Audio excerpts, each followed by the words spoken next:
दिन में जब भी आपको लो फील हो रहा है, आप ये लिखिए, आप देखेंगे एकदम से चार्ज हो जाएगा।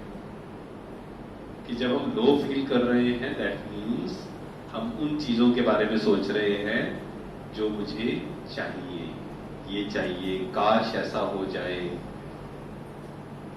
हम ग्रेटिट्यूड की जगह कहां चले जाते हैं? कंप्लेनिंग मोड पे चले जाते हैं बहुत बार, है ना। आई एम ग्रेटफुल फॉर 5 चीजें लानी है, आप देखेंगे इमीडिएट हमारी खुशी इंक्रीज हो जाएगी। छोटी छोटी चीजों के लिए शुक्रिया करना है, सिर्फ शब्दों से नहीं, किससे करना है? दिल से। छोटी छोटी चीजों के लिए क्या क्या हो सकती हैं छोटी छोटी चीजें? मेरे आंखों में मेरे पोते ने मेडिसिन डाल दिया। हाँ, इसका भी हम शुक्रिया कर सकते हैं ना। कोई थोड़ी सी भी हेल्प करता है। मान लो आपने किसी को कहा 10 चीजें, उसने 2 चीजें नहीं की, 8 चीजें करी, तो हमारा माइंड की प्रोग्रामिंग क्या हुई है अभी कि 2 चीजें क्यों नहीं की, जिसको बोलते हैं missing tile syndrome. Missing tile syndrome क्या है? हम मान लीजिए आप इधर आए, ठीक है, ये हॉल है, एक इमेजिन करिए कि आप एक कमरे में गए, एक हॉल है और बहुत सुंदर टाइल्स लगी हुई है। एक टाइल वहां टूटी हुई है साइड में, नीचे बिल्कुल। हमने एंटर किया, हमने देखा, ध्यान कहां जाएगा सारा? मतलब ये सुंदर है सब, ये टाइल क्यों टूटी हुई है ना। ये क्या है? Missing tile syndrome. सुबह से लेकर रात तक किसी ने आपकी बहुत सारी सेवा की, सहयोग किया, सब कुछ किया, एक बात नहीं मानी, बस सारा ध्यान कहां चला गया? वो मिसिंग टाइल। ये नहीं करनी। तो हमें क्या करना है? छोटी छोटी चीजों के लिए शुक्रिया, और वो मार्जिन देना है सामने वाले को। 10 में से 2 बातें वो नहीं मानेगा, इट्स ओके। 8 मान रहे, शुक्रिया करें। और जब दिल से किसी को शुक्रिया करते हैं ना, हमारे रिलेशन सही हो जाते हैं।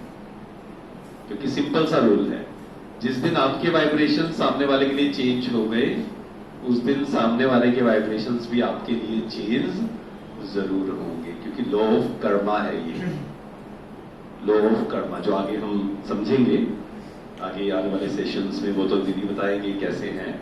तो लॉ ऑफ कर्मा को समझना बहुत जरूरी है। हम जो वाइब्रेशंस भेज रहे हैं, हम जो कर्म कर रहे हैं, वही हमें रिटर्न में मिल रहा है।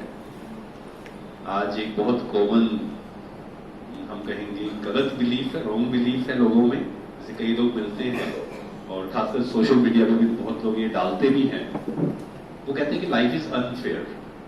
आजकल ये बहुत कॉमन यूथ में खासकर उन्हें लगता है लाइफ जो है ना अनफेयर है, भगवान अनफेयर है।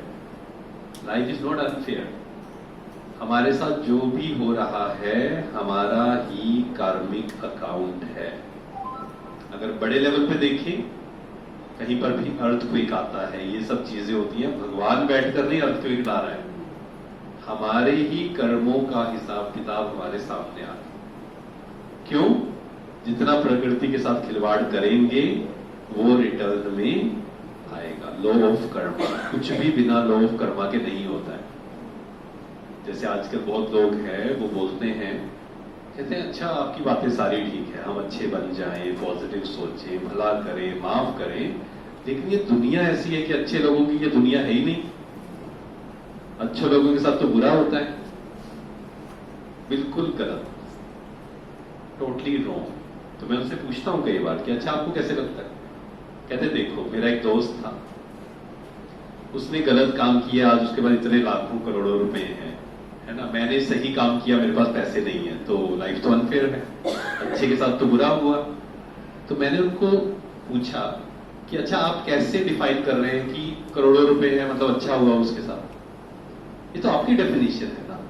आपको लग रहा है कि अच्छा इतने साधन है, दैट मीन्स वो सक्सेसफुल है ज्यादा। रियल सक्सेस क्या है वो हमें समझना पड़ेगा।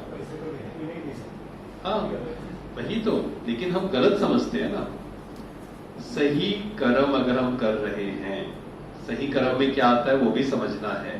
सही कर्म का मतलब ये नहीं है कि हम ठीक है हम सही कर रहे हैं, दूसरा गलत कर रहा है, हम उसकी कंप्लेन्स करते जा रहे हैं, अंदर ही अंदर दुखी होते जा रहे हैं। This is wrong Karma.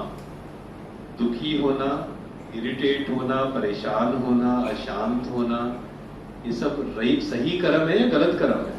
गलत कर्म है। गुस्सा करना गलत कर्म है तो दुखी होना भी गलत कर्म है। और हम कई बार क्या कहते हैं, देखो उसने गुस्सा किया, वो तो खराब व्यक्ति है, मैं दुखी हो गया, मैं तो अच्छा हूं क्योंकि उसने दुखी किया ना मुझे। गलत, बिल्कुल ही गलत। तो सही कर्म हम करेंगे मीन्स सही थॉट्स, सही फीलिंग्स, सही वर्ड्स, सही एक्शंस। सिर्फ सही एक्शंस नहीं, सही थॉट्स भी, सही वर्ड्स भी। सिर्फ सही वर्ड्स नहीं, ऐसा नहीं शब्द बहुत अच्छे हैं लेकिन संकल्प बहुत खराब है, क्योंकि ये आर्ट तो कई लोगों ने सीख ली है आज की दुनिया में।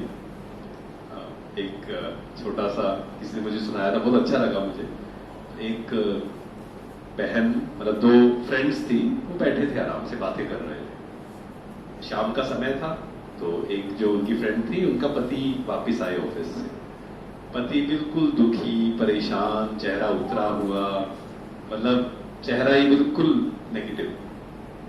तो वो आए, तो उनकी जो फ्रेंड थी उसने देखा, उसने बोला कि आपके पति इतने दुखी क्यों है आज? उसने बोला कोई बात नहीं, ओके, इग्नोर। नहीं, बहुत दुखी है, उनसे पूछो क्या प्रॉब्लम है। कहते नहीं कोई प्रॉब्लम नहीं है, आप अपना जो भी वो कर रहे थे करो।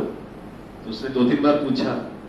उसने कहा कि एक्चुअल में क्या है, वो जब जॉब करते हैं ना जहां पर, तो वो पूरा दिन स्माइल करके थक जाते हैं तो इसलिए उनका चेहरा ऐसा हो गया। तो क्योंकि आज हमने एक कला तो सीख ली है बहुत लोगों ने, अंदर दुखी है, बाहर से आर्टिफिशियल स्माइल, प्लास्टिक स्माइल जिसको बोलते हैं।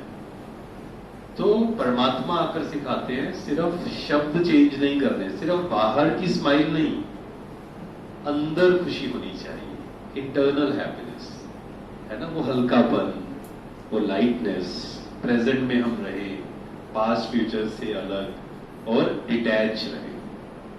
तो क्या करना है? I am grateful. 5 चीजें, चलो 2 मिनट के लिए प्रैक्टिस करते हैं, आंखें बंद करेंगे। और जब भी मेडिटेशन करेंगे या प्रैक्टिस करेंगे, सारा ध्यान कहाँ लाना है? यहाँ, है ना, आराम से, फोर्स नहीं करना है। क्योंकि शुरू में कई लोग ये कंप्लेन करते हैं कि हमारी ना सिर दर्द होने लग जाता है मेडिटेशन करते हुए। फोर्स नहीं करना है, इजी, बिल्कुल आराम से ध्यान लाइए। यहाँ ध्यान नहीं आ रहा है, इधर उधर जा रहा है, कोई बात नहीं, फिर से लेकर आइए आराम से, फोर्स नहीं करना है, ठीक है? चलिए 2 मिनट के लिए अपने जीवन को देखेंगे और बिल्कुल क्लियरली 5 चीजें जिसके लिए मैं ग्रेटफुल हूं सामने लाएंगे, एक एक करके। पहली चीज सामने लाएंगे जिसके लिए आप ग्रेटफुल हैं।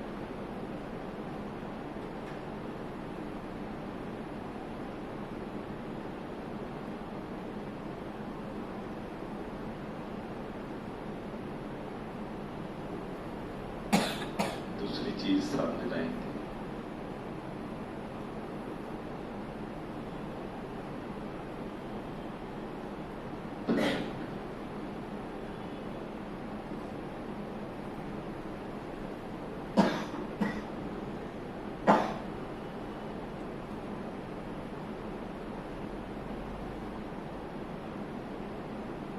फोर्थ,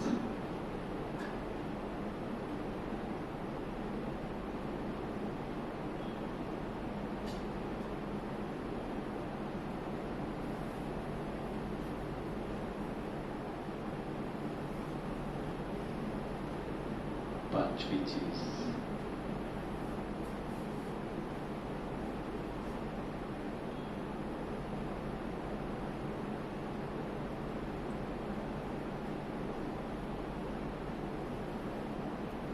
शांति। सामने आया? किसके आया? हाथ खड़ा करेंगे। 5 चीजें आई, अच्छे से हाथ खड़ा करेंगे ऊपर।